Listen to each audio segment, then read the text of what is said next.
আমরা দেখেছি যে বুয়েটে যে বা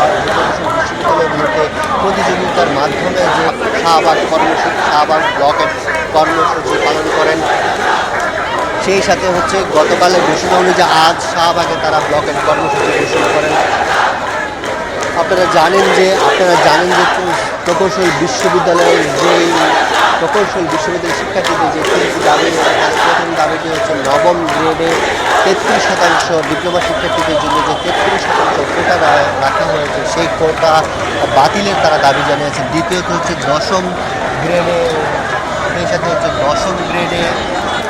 গ্রেডে যেই 100% কোটা রাখা হয়েছে। স্বাস্থ্যকর অল টাইম হানিকম, সব সময় অল টাইম হেলদি লাইফ, সেই কোটাও বাতিল করার দাবি জানিয়েছেন। প্রকৌশল বিশ্ববিদ্যালয়ের শিক্ষার্থীরা বলছেন যে তারা যে ডিপ্লোমায় ভর্তি হচ্ছেন বা ডিপ্লোমায় যে তাদের পড়াশোনা শেষ করছে, সেখানে বলা হয়েছে যে তারা দাবিতে বলেছেন যে তাদের মেধাটা ভিত্তিতে হচ্ছে সুযোগ দেওয়া হোক বা পরীক্ষার মাধ্যমে বা তাদের যে প্রতিযোগিতা শিক্ষার্থীদের বা আমরা দেখেছি যে বুয়েটে যে বা প্রকৌশল বিশ্ববিদ্যালয়গুলোতে প্রতিযোগিতার মাধ্যমে যে ভর্তির সুযোগ দেওয়া হয়, সেভাবে তারা বলছেন যে কোঠা নয়, মেধা তালিকার মাধ্যমেই হচ্ছে তারা